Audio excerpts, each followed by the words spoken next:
The morning the housekeeper was thrown out, no one imagined the smallest person in the room would be the one to change everything. All it took was a single phone call. Within hours, a billionaire would return home in a fury, careers would collapse, secrets would come to light, and the people responsible would discover that some mistakes can't be covered up with money. Maria Delgado had exactly $40 in her purse. In the back seat of her aging sedan, her 4-year-old son, Mateo, slept peacefully, unaware that their entire future had just been ripped away. The engine struggled every time she turned the key, and on cold mornings, she always wondered if it would start all. Only 3 hours earlier, security had escorted her through the servants' entrance of the largest estate in Greenwich, Connecticut. In front of people she'd worked beside for 6 years, she'd been branded a thief. The whispers hurt almost as much as the accusation. She didn't argue. She didn't beg. She simply picked up Mateo's worn stuffed rabbit from the mudroom floor, took her son's hand, and walked away from the only stable job she'd ever known. What Maria never realized was that earlier that morning, Mateo had quietly slipped something into the pocket of his little navy jacket. A business card. On the back was a private phone number that almost nobody on Earth possessed, a number that wasn't meant to be shared with anyone outside one family. Less than 24 hours later, that forgotten card would ignite a chain reaction no one inside the Whitfield mansion could stop. Hello, everyone, and welcome back. Before we begin, thank you for being here and for continuing to support these stories. It truly means more than you know. Before we jump in, tell me where you're watching from tonight. What city or country are you in? Leave in the comments. I always enjoy seeing just how far these stories travel. Now settle in, because today's story is unforgettable. It's about a mother whose entire life unraveled before lunchtime. A little boy too young to understand what losing a job really meant. And one innocent decision that exposed a truth powerful people believed would stay buried forever. Maria Delgado lived by one simple rule. Do your work honestly, and eventually honesty will speak for itself. So when she was accused of violating the one principle she had never compromised, her world collapsed in an instant. The most painful part wasn't losing her job. It was watching people she'd trusted for years decide she was guilty before she had spoken a single word. Have you ever been blamed for something you didn't do? Worse yet, has anyone ever refused to hear your side because they'd already made up their mind? Hold on to that feeling, because what happened next would test every person involved, and not everyone would survive the truth with their reputation intact. The Whitfield estate stood behind towering iron gates at the end of a winding gravel drive in Greenwich, Connecticut. The luxury hidden beyond those gates looked less like a home and more like a private resort. Every parked vehicle cost more than most families earned in years. Its owner, Richard Whitfield, had built a financial technology empire from a tiny garage in Austin, Texas. By 42, magazine covers celebrated him as a visionary entrepreneur, a self-made billionaire, and one of the brightest minds in business. Ironically, the mansion that carried his name was the place he visited least. One week he was negotiating deals in Singapore. The next he was meeting investors in Zurich. Airports had become more familiar to him than his own dining room. That left people like Maria to keep his household running. Maria had arrived from Guatemala 6 years earlier, carrying little more than a worn suitcase and one dream: that her son would grow up somewhere safe, with opportunities she'd never been given. She began as a part-time cleaner. No promotions were handed to her. She earned every step by arriving before sunrise, staying long after everyone else had gone home, and treating every room in the mansion with the care she'd give her own. Eventually, she became the person everyone relied on. Mateo was 4 now, a quiet little boy with curious brown eyes and messy dark curls. He had spent much of his childhood wandering the estate beside his mother, building wooden towers across polished marble floors while she dusted priceless artwork belonging to people he would probably never meet. One afternoon, he looked up at her and asked softly, "Mama, why does Mr. Whitfield have so many bedrooms if he only sleeps in one?" Maria smiled despite herself. "Some people collect houses the way other people collect seashells," she told him. "They're beautiful, but many stay empty." Richard barely knew the little boy's name. Still, There had been a few rare mornings when business trips lined up just right, and he found himself eating breakfast at home. On one of those mornings, he noticed Mateo carefully stacking cereal boxes into an impossibly tall tower. Richard chuckled, crouched beside him, and gently ruffled his curls. "Planning something big there, buddy?" Then, almost absent-mindedly, he reached into his jacket, removed one of his business cards, and scribbled a phone number across the back. It wasn't his office number. It wasn't his assistant's. It was his direct personal line, a number even senior executives couldn't easily reach. Smiling, he slipped the card into Mateo's jacket pocket. "For emergencies," Richard joked while already glancing at his watch. "If your tower ever comes crashing down." The words meant nothing to Mateo. He couldn't even read. But for the next 3 months, he carried that card everywhere without realizing how valuable it really was. Everything fell apart on a cold Tuesday morning in November. At exactly 7:15 a.m., Diane Sinclair summoned every household employee into the narrow service hallway. Her expression was calm. Too calm. The staff had learned long ago that whenever Diane spoke that quietly, someone was about to lose everything. "A diamond bracelet has disappeared from the master's suite," she announced. She hesitated for half a second before correcting herself. The former Mrs. Whitfield's jewelry collection. The divorce had been finalized 2 years earlier, but some habits lingered. "The safe was opened at 9:40 last night," Diane continued. "Only 3 people had the access code yesterday." Maria felt her stomach tighten before the names were even spoken. "Myself, Thomas Reyes, and Maria Delgado." She swallowed hard. Thomas has already been confirmed out of town with family in Boston. Silence swallowed the hallway. Every pair of eyes slowly turned toward Maria. "I never opened that safe," she said firmly, fighting to keep her voice from shaking. "Mateo had a doctor's appointment. We didn't leave the clinic until after 8. You can verify it." Diane barely reacted. "We'll review everything," she replied mechanically.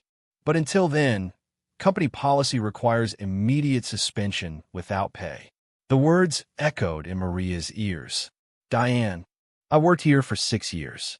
You know me." For just a heartbeat, guilt flashed across Diane's face. Then it disappeared. "This isn't personal," she said. "It's procedure." By 9 o'clock, Maria stood in the mudroom, carrying a cardboard box filled with 6 years of memories. An old sweater, a chipped coffee mug, a photograph from Mateo's first birthday. Nothing else. Beside her stood Mateo, hugging his stuffed rabbit while wearing the same navy jacket that held the forgotten business card. "Mama," he asked quietly, "are we going home already?" Maria forced a smile that felt impossible. "We are, sweetheart." She couldn't bring herself to explain that she'd just lost her livelihood. She couldn't explain that one accusation might follow her forever. She couldn't tell him they had barely enough savings to survive another week. Instead, she squeezed his tiny hand and walked through the servants' entrance one final time. Not one person said goodbye. That night, inside their cramped one-bedroom apartment in Stamford, everything changed. If you were only 4 years old, and the only thing you understood was that your mother couldn't stop crying, what would you do? Mateo was about to make a choice no adult inside the Whitfield mansion had the courage to make. Their apartment occupied the second floor of an aging duplex just 15 minutes from the estate. In reality, it felt like another universe. The radiator rattled endlessly. Dinner smells drifted through the thin walls from neighboring apartments. The furniture didn't match. But until that morning, it had been enough.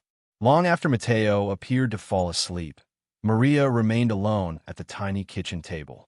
She opened the calculator on her phone again and again, hoping the numbers would somehow change. Rent, daycare, the overdue car payment. Every total ended the same way, with money she didn't have. 6 years of loyal service suddenly meant nothing. One accusation had erased everything. She buried her face in her hands. For the first time all day, she stopped pretending to be strong. She cried. In the next room, Mateo's eyes slowly opened. He listened quietly through the paper-thin wall as his mother's sobs filled the apartment. He didn't understand words like termination or investigation. He only understood one thing. His mother was hurting. And in his innocent little world, when someone you love is hurting, you find a way to help. Mateo lay awake. One memory kept replaying in his mind. He remembered the tower of cereal boxes he'd built months earlier in the Whitfield kitchen. When it toppled over, the kind man with the expensive watch had laughed, handed him a business card, and said, "If your tower ever falls down, give me a call." Back then, it had sounded like a game. Now, sitting in the dark while his mother cried in the next room, Mateo decided that her world had fallen over just like those cereal boxes, and towers were supposed to be fixed.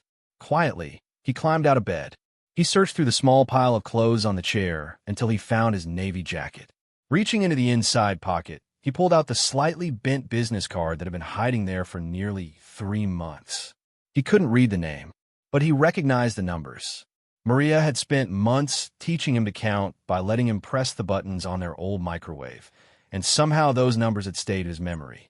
Carrying the card in Maria's cracked backup cell phone, he walked into the hallway. His tiny fingers carefully pressed each number, one after another, with the complete focus only a determined 4-year-old could have. The phone rang twice. "This is Richard." The voice sounded rushed and distracted, the voice of a man expecting another late-night business call. Then came a tiny reply. "Hi, it's Mateo." Thousands of miles away, Richard Whitfield froze. He was standing inside a luxury hotel suite in Chicago. A glass of untouched scotch rested beside his laptop, where several urgent emails from attorneys still waited for answers. None of them mattered anymore. "Mateo?" Richard asked slowly. "The little engineer who builds towers?" "Yeah." A brief silence followed. Richard could hear little footsteps shifting across what sounded like a hard floor. "My mama's crying." The words landed harder than Richard expected. "She got fired today." Richard's expression changed instantly. "They said she stole something." Mateo's voice trembled. "But my mama didn't steal it. I know because I was with her. We went to the doctor, then we got ice cream, then we went home. We never went into the ladies' room. My mama doesn't even like that room. She says it's spooky." Richard slowly lowered himself onto the edge of the hotel bed. His pulse had begun to quicken. "Your mama is Maria?" he asked. "The Maria who works at my house?" Mateo corrected him without hesitation. "Who worked there?" Another long pause. "She's really sad. Can you tell Diane she made a mistake? You told me I could call if the tower fell. My mama's tower fell down." Richard Whitfield had negotiated billion-dollar contracts without showing a hint of emotion. But in that moment, a 4-year-old had left him completely speechless. When he finally answered, his voice was softer than Mateo had ever heard. "Buddy, could you let your mama talk to me?" Richard had spent his entire career refusing to make decisions without checking every detail. Yet somehow, inside his own home, he'd allowed assumptions to replace facts. And he was beginning to realize just how expensive that mistake might become. Have you ever trusted someone simply because they'd never given you a reason not to? Sometimes that's exactly how the worst betrayal begins. Maria nearly dropped the phone when Mateo walked into the kitchen, holding it toward her with both hands. His expression was unusually serious. "Mama, it's the tower man." "The what?" "The man from the towers. He wants to talk to you." Confused, exhausted, and convinced it had to be a wrong number, Maria accepted the phone. Then she heard the voice. "Maria, this is Richard Whitfield." For a second, everything around her seemed to stop. "Mr. Whitfield, I'm so sorry. I don't know how Mateo got your number." "I'll take the phone, Maria." His tone interrupted her gently. "Please stop apologizing. I need you to tell me exactly what happened today. Start at the beginning. And don't tell me what you think I want to hear. Tell me the truth." So she did. She described the emergency meeting at 7:15 that morning. The accusation. The suspicious looks from co-workers who suddenly couldn't meet her eyes. The cardboard box packed in 11 hurried minutes. The lonely walk through the servants' entrance she'd used every morning for 6 years. Then she mentioned something that made Richard sit up straight. "Mateo had a doctor's appointment. The receipt is still in my purse. It's time-stamped 6:52 p.m. That's nearly an hour before they claim someone opened the safe." Finally, her voice cracked. I've worked in your home for 6 years. I've never taken anything. Not jewelry. Not money. Not even a pen. Richard never interrupted. As she spoke, a heavy feeling settled deep inside him. His anger wasn't directed at Maria. It was directed inward. For 4 years, he'd trusted Diane Sinclair to manage every detail of his household because she was organized, dependable, and efficient. Or at least that's what he believed. He'd been too busy building companies to notice what was happening inside his own home. "Maria," he said quietly, "keep that receipt. Don't throw it away. And don't discuss this with anyone. Can you meet me at my downtown office tomorrow morning at 9? I'll send a driver." Maria hesitated. "I don't want revenge, Mr. Whitfield. I just want to know why this happened." Richard stared out the hotel window. "So do I. And I'm going to find out." The call ended. Within seconds, Richard dialed another number. "Gary." A familiar voice answered immediately. Gary Jose had spent years as a federal investigator before becoming head of security for the Whitfield family. If anyone could uncover the truth quietly, it was him. "I need every second of security footage from the Greenwich estate covering the last 72 hours. Richard's voice had become ice. "I also need the safe's access history, not the household records. I want the manufacturer's independent logs." Gary paused. "I can have the first report before sunrise. May I ask what's happened?" Richard looked at the dark Chicago skyline. A woman who gave 6 years of loyal service lost everything in 11 minutes. And I have a feeling nobody bothered checking whether the accusation was real. I want to know who actually opened that safe. Just after 2 o'clock in the morning, Richard's phone rang. Gary rarely called unless he had something important. "Richard, the records don't match." Richard's jaw tightened. "Go on." "The household report Diane submitted says the safe was opened using a general employee access code. But the manufacturer's encrypted records tell a different story. The safe wasn't opened with a code. It was unlocked using a fingerprint." Richard's stomach dropped. "Whose?" Silence. Then Gary answered. "Diane Sinclair's." Richard slowly closed his eyes. But Gary wasn't finished. "I dug into employee financial records. Standard procedure. Diane has accumulated nearly $90,000 in credit card debt. Payments started falling behind about 8 months ago. The same time her former husband stopped sending child support payments. Everything suddenly fit together. Not a random accusation. Not an honest mistake. A carefully constructed cover-up. Diane hadn't investigated a theft. She'd committed one. Then she'd pointed suspicion toward the only employee least capable of defending herself. Thomas Reyes had been safely out of state with a documented alibi. That left one convenient target. Maria.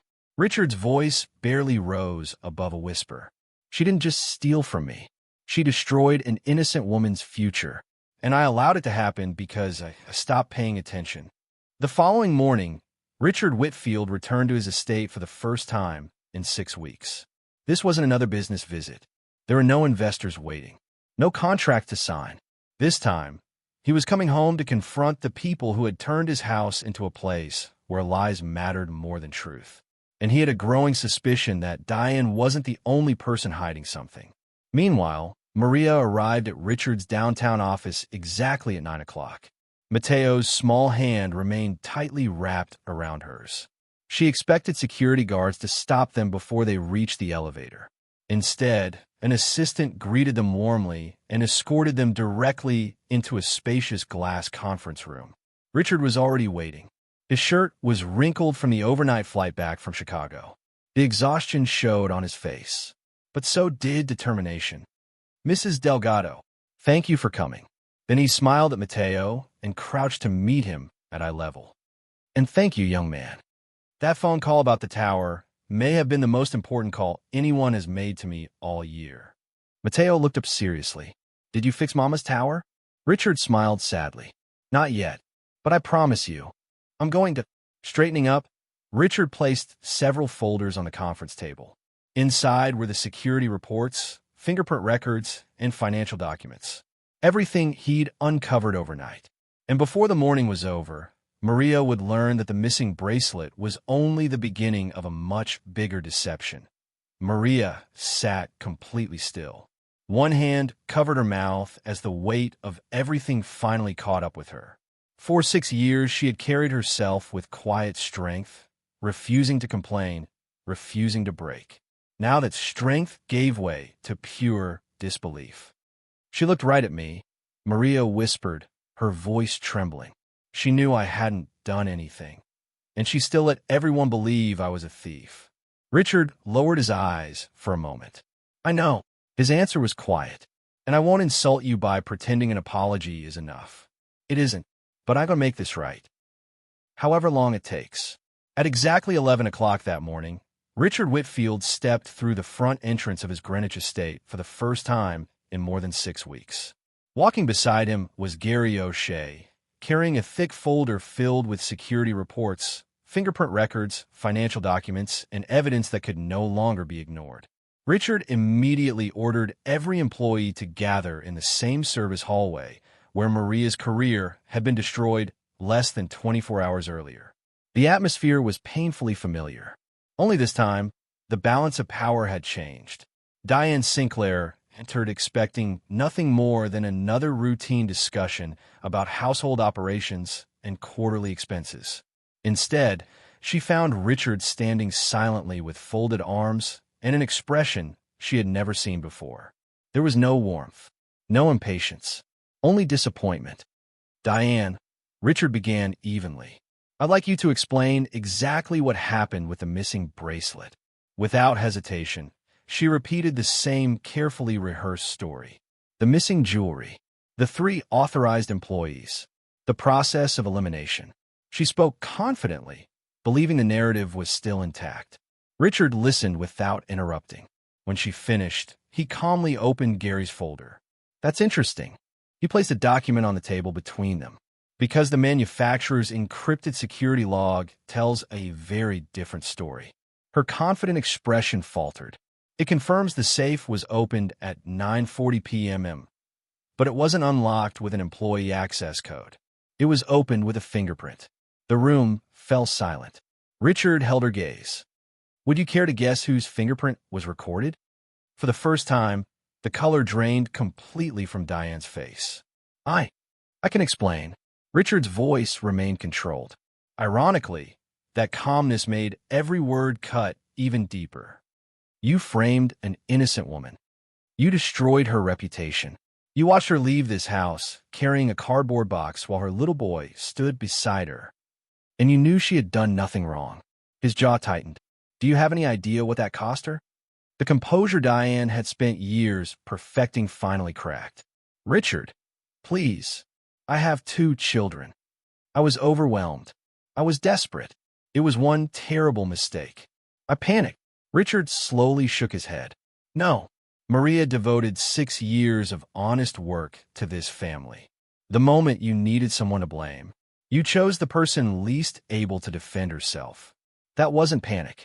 That was a calculated decision. Then Richard turned toward the rest of the employees gathered in the hallway. The same people who had watched Maria leave without saying a word. His eyes moved from one face to the next.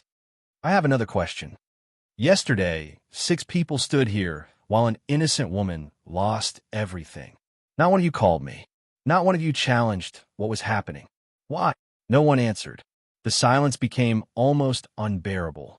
Finally, a young employee named Priya stepped forward. Her hands were shaking. Diane warned us. If anyone questioned the investigation, we'd be accused of interfering. We were afraid we'd lose our jobs too. Tears welled in her eyes. I'm sorry, Mr. Whitfield. We should have spoken up.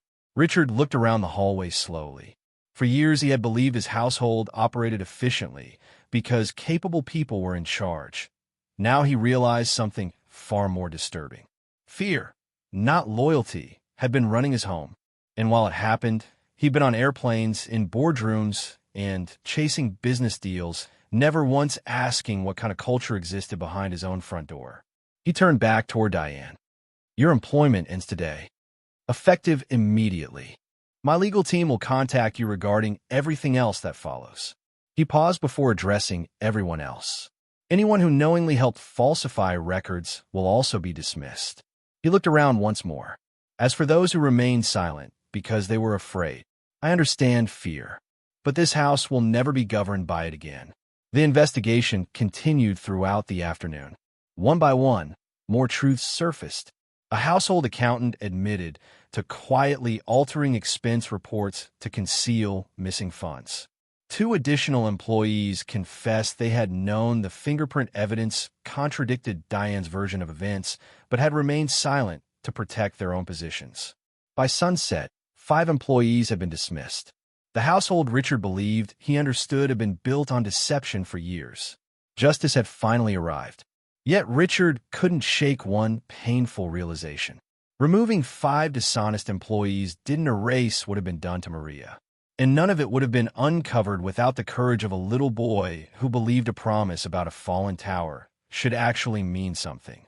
How do you repair a life that was nearly destroyed by a lie? Richard was about to discover that restoring trust required far more than firing the people responsible. That evening, instead of returning to his office, Richard did something he hadn't done in years. He drove himself. No chauffeur, no security convoy, just one man heading toward a modest duplex in Stanford. Inside, Maria and Mateo sat at their tiny kitchen table eating grilled cheese sandwiches. Maria had barely found the energy to cook. The knock at the door surprised them both. When Maria opened it, she stared in disbelief. "Mr. Whitfield?" Richard smiled gently. "Everything's okay. In fact, it's finally getting better. May I come in?" Minutes later, the billionaire found himself sitting in a kitchen so small that it could have fit inside one of the bathrooms in his own mansion.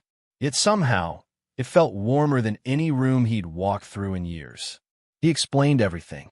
Diane's dismissal, the falsified reports, the employees who had helped cover the truth, the fingerprint evidence, even the pediatrician's receipt, whose timestamp perfectly confirmed what Maria had insisted from the very beginning. When he finished, silence filled the room. Finally, Richard looked at her. "I owe you far more than an apology. I owe you the trust one should have shown from the first day you worked for me. And I'm ashamed it took your 4-year-old son to remind me how important that trust was." Across the table, Mateo swung his legs happily from the chair. A little streak of melted cheese still rested on his chin. With enormous satisfaction, he announced, "I fixed the tower." Richard couldn't help laughing. It wasn't polite laughter. It wasn't forced. It was the first genuine laugh he'd had in a very long time. "You certainly did, buddy. You really did." Turning back to Maria, his expression became serious again. "I'd like you to come back." She looked at him, unsure she had heard correctly. "But not to your old position. I'm rebuilding the entire way this household operates. I need someone I know I can trust. I want you to oversee the entire estate. You'll report directly to me. The salary is substantially higher. Full benefits. And if you choose, there's a residence on the property, so Mateo won't have to spend his days being moved from place to place while you're working." Maria felt tears well up again. Only this time, they weren't born from humiliation or fear. They came from relief, from hope. I don't even know what to say." Richard smiled. "Start by saying yes. And after that, please call me Richard." The months that followed transformed the Whitfield estate in ways no renovation ever could. Policies changed. Accountability replaced fear. Employees were encouraged to speak openly without worrying that honesty might cost them their livelihoods. But the biggest transformation happened inside Richard himself. He began coming home more often, not simply because guilt lingered, although it certainly did. He returned because he'd finally understood something no business success had ever taught him. He had spent years building one of the most successful companies in the country, while barely knowing the people who quietly held his own life together, including one little boy who had once built towers from cereal boxes on his kitchen floor, and who had unknowingly rebuilt something far more valuable with a single phone call. Life at the Whitfield estate slowly began to feel different. Not because the mansion had changed, because the people inside it had. For the first time in years, Richard made a promise to himself that no business meeting would come before the people who depended on him. Instead of rushing from airport to airport, he started eating breakfast at home twice a week. Those quiet mornings taught him more than years of board meetings ever had. He discovered Mateo's favorite cartoon and found himself laughing at jokes he never expected to enjoy. He learned that Maria made the best pupusas he had ever tasted. More importantly, he realized that the quiet strength she'd carried for 6 years, the strength to work with dignity while remaining almost invisible to the people she served, was worth far more than the praise of executives who only showed up when profits were rising. Success suddenly had a different definition. As for Diane Sinclair, the consequences eventually caught up with her. The investigation exposed the falsified records, the financial fraud, and every decision she'd made to protect herself at someone else's expense. She faced legal action and the loss of the career she'd spent years building. Richard had every opportunity to seek the harshest punishment possible. After many sleepless nights, he chose another path. Not because he believed she deserved forgiveness, and certainly not because he excused what she'd done, but because he had come to understand a difficult truth. Very few people wake up one morning intending to become the villain in someone else's story. Most people drift their one compromise at a time, pressed by fear, buried beneath desperation, making one terrible decision after another until there is no honest way back. Understanding that didn't erase Maria's suffering, but it reminded Richard that leadership wasn't only about rewarding good people. It was also about noticing when someone was quietly falling apart before they dragged others down with them. 1 year later, Maria found herself standing in the very same hallway where she'd once lost everything in just 11 heartbreaking minutes. This time, the hallway looked exactly the same. She didn't. Now, she stood at the front of the room as head of household operations. 2 newly hired employees listened carefully while she explained the standards she expected from every member of the staff. Respect, integrity, honesty, accountability. They were the same values she'd lived by from the very beginning. The only difference was that now, someone was finally protecting them. As she spoke, Richard watched from the doorway with quiet pride. Neither of them needed to mention how close everything had come to ending differently. Sometimes survival is victory enough. Mateo had just turned 5. He still couldn't fully understand why everyone smiled whenever they talked about the phone call. To him, the whole thing was wonderfully simple. His mother had been crying.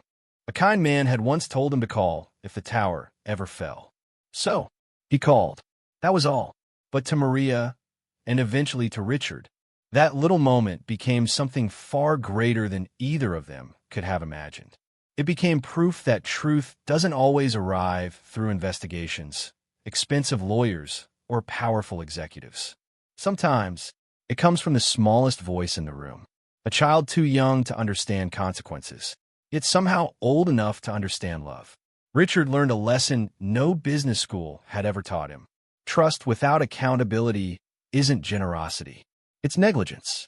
And negligence can quietly destroy innocent lives while you're too distracted to notice. Maria learned something equally powerful. Speaking the truth is never wasted.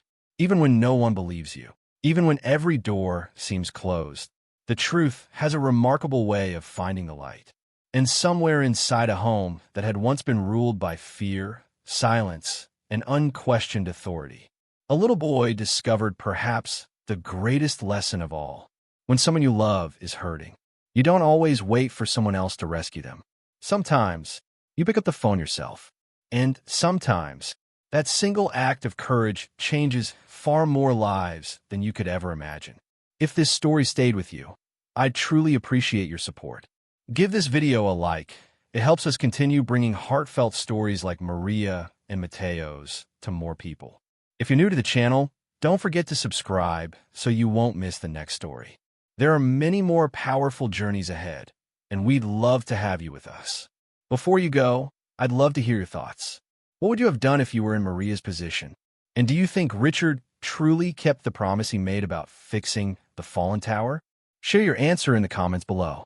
If this story reminded you that honesty, courage, and compassion can come from the most unexpected places, consider sharing it with someone who might need that reminder today. Thank you for spending your time with us. Until the next story, take care and never underestimate the power of one small act of kindness.